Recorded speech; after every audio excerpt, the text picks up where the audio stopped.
Nawaz Sharif. If you choose between two, Nawaz and I will choose Musharraf any day. he's a better person. Musharraf, Nawaz Sharif نے جس طریقے سے کام کیا، جانور بھی اس قسم کی بروٹیلٹی نہیں دکھاتے ہیں. میرے سیکرٹری کے پاس آئی سائٹ نہیں ہے، میرے ایکس باڈی گارڈ کے پاس نی کیپ کے اندر اس کے کام نہیں کرتے ہیں. ہی بروک ہز نی کیپ. میرے وکیل کو گرفتار کیا گیا. اس پیشی سے اس پیشی اس پیشی وہ بیچاری جب جہاں پہنچی ہے تو آپ سوچ سکتے ہیں کہ جس لیول تک وہ پہنچی، باہر کس نے بھجوایا اس کو، کیسے وہ بھاگ کے گئے. پھر یہ ان لوگوں کو چہرہ ہے پاکستان کے سامنے دکھانے کا کہ جن کے لیے ووٹ خریدے گئے تھرو آؤٹ. یعنی آپ سوچ سکتے ہیں آئی جی آئی کس نے بنائی تھی اور کس کے لیے بنی تھی اور کس کے لیے ووٹ خریدے گئے تھے اور کس لیے بندے توڑے گئے. تو اسد درانی صاحب نے بتا دیا نا کس کے لیے ہوا تھا. سارا جنرل صاحب نے بتا دیا آئی جی آئی کیوں بنی تھی. حمید گل کہتا ہوتا تھا کہ ہم نے کس لیے بنایا، کس کا راستہ روکنے کے لیے. اچھا پھر اس کے بعد بینظیر جس وقت آئی ہے تو جن کمپرومائزز کے ساتھ وہ آئی ہے، جس طرح اس نے صاحبزادہ یعقوب علی خان کا وزیر لیا ہے، وی اے جعفری کو اس میں لیا ہے، یہ سارے کے سارے لوگ اس کی کیبنٹ کے اندر موجود تھے.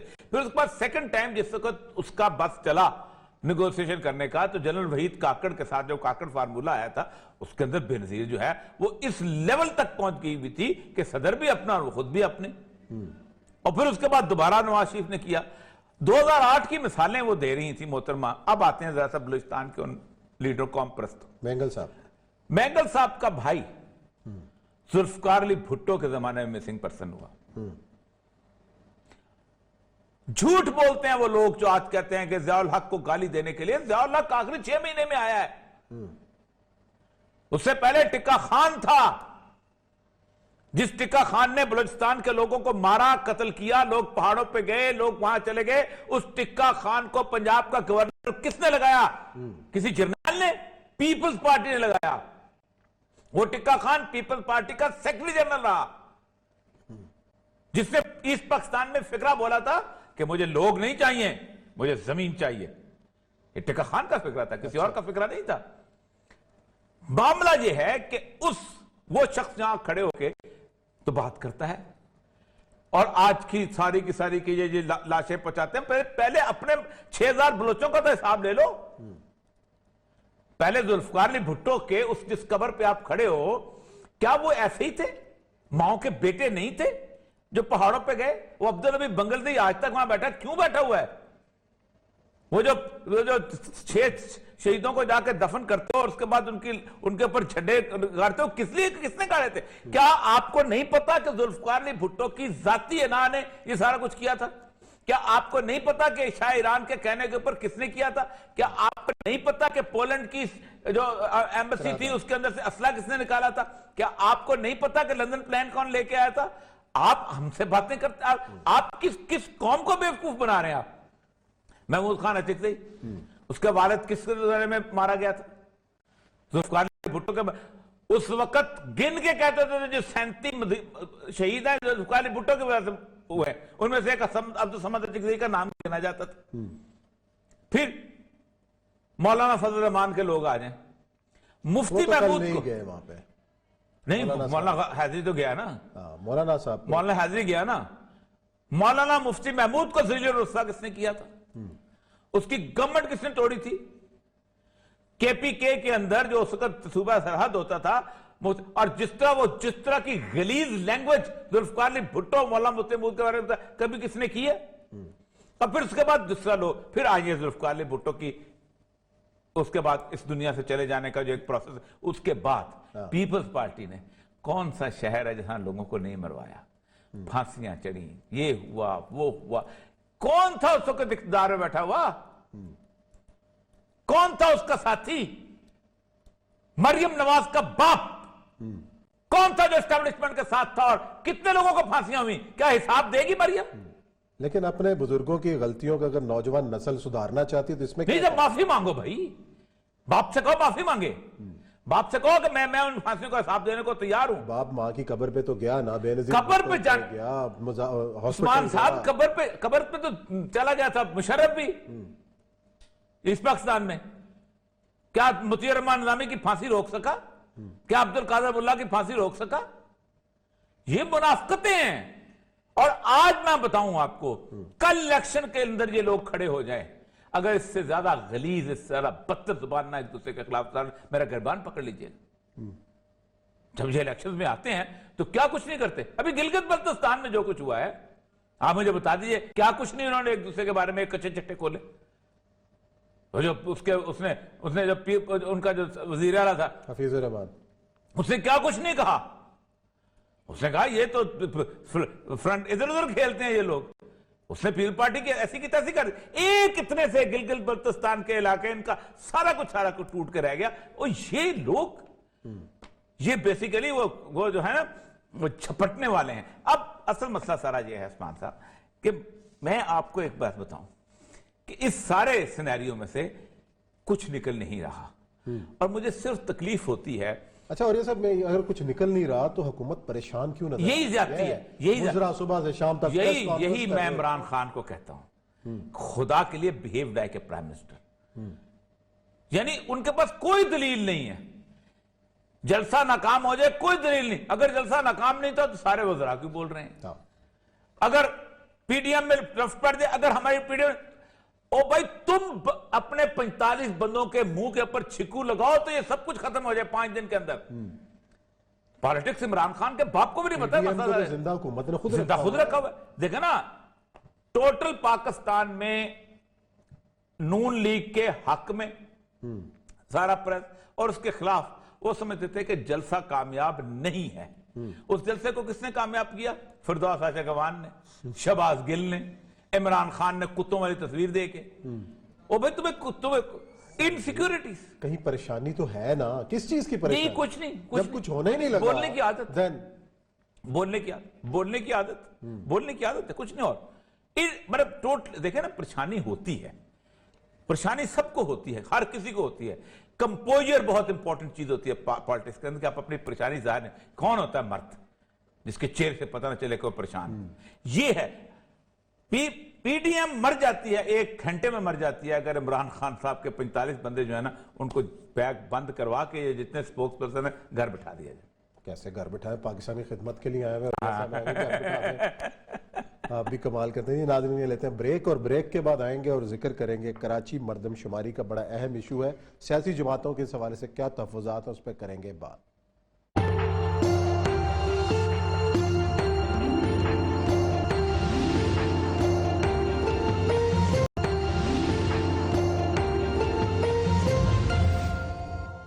جی ناظرین، بریک کے بعد ایک بار پھر آپ کو خوش آمدید۔ ہم بات کر رہے ہیں کراچی میں مردم شماری والے ایشو پہ، سیاسی جماعتیں جو ہیں تحفظات کا شکار ہیں اور بار بار وفاق سے مطالبہ کر رہے ہیں اس کو ریڈو کیا جائے۔ ہمارے ساتھ اس وقت موجود ہیں ایم کیو ایم پاکستان کے رہنما حیدر عباس رضوی، بڑی دیر کے بعد جو ہے پاکستان آئے ہیں اور ٹی وی سکرین پر سامنے آئیں گے، اور ساتھ ہی امیر جماعت اسلامی کراچی جناب حافظ نعیم الرحمان صاحب نے بھی جوائن کیا ہے۔ دونوں مہمانوں کو خوش آمدید کہتے ہیں، اور شروع کرتے ہیں رضوی صاحب سے۔ حیدر بھائی، ایم کیو ایم نے ناراضی کا اظہار کیا ہے، ایم کیو ایم خود وفاقی حکومت کا حصہ ہے، پریس کانفرنس بھی ہوئی رہنماؤں کی، تو آپ نے کیا تجاویز پیش کی ہیں؟ اس معاملے کا فوری حل ہے کیا؟ کس طریقے سے ممکن ہے دوبارہ؟ دیکھیں، میرے خیال سے ناراضگی کا اظہار تو بنتا ہی ہے، اور اس میں کوئی تعجب کی بات نہیں ہے۔ کراچی 3.5 کروڑ کا شہر ہے، دکھایا گیا 1.5 کروڑ کا۔ اچھا، اب اس میں پہلے بھی جو معاہدہ ہوا تھا پی ٹی آئی کے دوستوں کے ساتھ حکومت میں جانے کا، اس کا پہلا ہی نقطہ یہ تھا۔ اب اگر 1.5 کروڑ کی مردم شماری کو تسلیم کر لینا ہے تو اس کا مطلب یہ ہے کہ کراچی کا جو الیکٹرل مینڈیٹ ہے یا جو اس کا فیوچر ہے یا مستقبل ہے، ہم اس کو اپنے ہاتھوں سے ہی فارغ کر لیں۔ نہ اس میں بلدیاتی نمائندگی کراچی کے حق کے برابر، نہ صوبائی اسمبلیوں میں نمائندگی اس کے حق کے برابر، نہ قومی اسمبلیوں میں نمائندگی، نہ وسائل میں حصہ اس کے حق کے مطابق۔ تو ناراضگی تو یقیناً بنتی ہے، اور ہم یہ چاہتے ہیں کہ پی ٹی آئی کے دوست اس سبجیکٹ کو انڈرسٹینڈ کریں، کیونکہ انہوں نے بھی جب اگست 2018 میں اسمبلی سے ایک یونانیمس قرارداد پاس ہو کر گئی تھی اور وہی معاہدے کا حصہ بنی تھی، تو ان کو چاہیے یہ تھا کہ وہ اس کو سیٹل کریں، بجائے اس کے کہ کاؤنسل آف کامن انٹرسٹ میں ڈائریکٹلی لے جائیں۔